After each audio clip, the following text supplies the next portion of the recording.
കർണാടകയുടെ ഒരേ ഒരു രാജാവ് ഡി.കെ. ശിവകുമാർ മാത്രമാണ്. കോൺഗ്രസിന് അഭിമാനിക്കാം ഇങ്ങനെയൊരു നേതാവിനെ കിട്ടിയതിൽ. കട്ടക്ക് പ്രതിസന്ധിയിലും കൂടെ നിൽക്കുമ്പോൾ കർണാടകയിൽ നിന്ന് മുംബൈയിലേക്ക് ചേക്കേറിപ്പോയ വിമത MLA-മാരെ തേടി ഡി.കെ. ശിവകുമാർ മുംബൈയിലേക്ക് പറന്നുകയറി. അങ്ങനെ കർണാടകയിലെ വിമത MLA-മാർ താമസിച്ചിരുന്ന റിനൈസൻസ് ഹോട്ടലിൽ ഡി.കെ. ശിവകുമാറും ഒരു റൂം ബുക്ക് ചെയ്യുകയുണ്ടായി.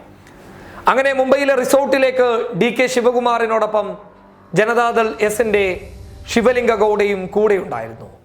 ഇവർ മുംബൈയിലെ റിസോർട്ടിലേക്ക് ലക്ഷ്യം വെച്ച് പോയി. അങ്ങനെ റിസോർട്ടിലെത്തിയ സമയത്ത് റിസോർട്ട് അധികൃതരും പോലീസും ഡി.കെ. ശിവകുമാറിനെ തടഞ്ഞു. ശിവകുമാർ പറഞ്ഞു, ഞാനിവിടെ എത്തിയത് എനിക്കൊരു റൂം ബുക്ക് ചെയ്തിട്ടുണ്ട്, ആ റൂമിലേക്കാണ് ഞാൻ വന്നത് എന്നും അവിടെ എൻ്റെ സുഹൃത്തുക്കളുണ്ട് എന്നും ഡി.കെ. ശിവകുമാർ വളരെ വ്യക്തമായി അവരോട് പറഞ്ഞു.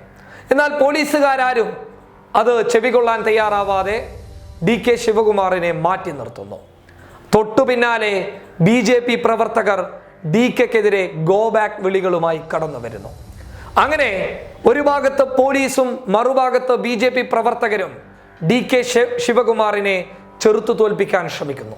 പക്ഷേ അപ്പോഴും നല്ല കൂളായി മരണമാസായി തൻ്റെ കയ്യിലുള്ള ജ്യൂസ് കുടിച്ചുകൊണ്ട് പോലീസ് ഉദ്യോഗസ്ഥരോടും BJP പ്രവർത്തകരോടും വളരെ മാന്യമായ ഭാഷയിൽ താൻ വന്ന ഉദ്ദേശം കൃത്യമായി പറഞ്ഞു കൊടുക്കുന്നു. ഒന്നെങ്കിൽ അവർ ബാംഗ്ലൂരിലേക്ക് എന്നെ കാണാൻ വരുമെന്ന് ഒരു വാക്ക് പറയട്ടെ, അതല്ലെങ്കിൽ ഞാൻ അവരെ കണ്ടിട്ടേ പോകുമെന്ന് ഡി.കെ. ശിവകുമാർ പോലീസുകാരോടും BJPയുടെ മുദ്രാവാക്യം വിളിക്കുന്ന BJPയുടെ പ്രവർത്തകരോടും തുറന്നു പറയുന്നു. അതും ഒരു സിനിമാ സ്റ്റൈലിലാണ് ഡി.കെ. ശിവകുമാർ കാര്യം പറയുന്നുള്ളത്. കർണാടകയിൽ ജനാധിപത്യത്തെ പണാധിപത്യം കൊണ്ട് തോൽപ്പിക്കാൻ ശ്രമിച്ച BJPക്ക് ചങ്കുറപ്പ് കൊണ്ട് മറുപടി പറയുന്ന ഡി.കെ. ശിവകുമാർ തിളങ്ങി നിൽക്കുകയാണ്. കോൺഗ്രസിന്റെ തലപ്പത്തേക്ക് ഡി.കെ. കയറി വരണമെന്നുള്ള ഒരു വലിയ ആഗ്രഹങ്ങളാണ് പ്രവർത്തകർ ഇപ്പോൾ മുന്നോട്ട് വെക്കുന്നുള്ളത്.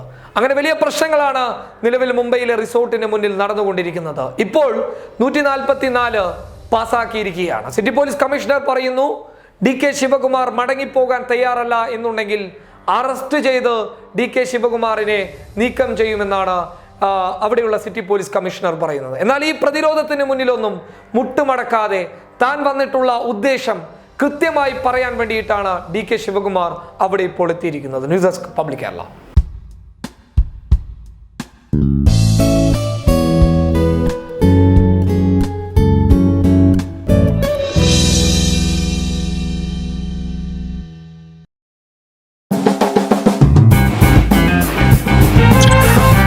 Podcast.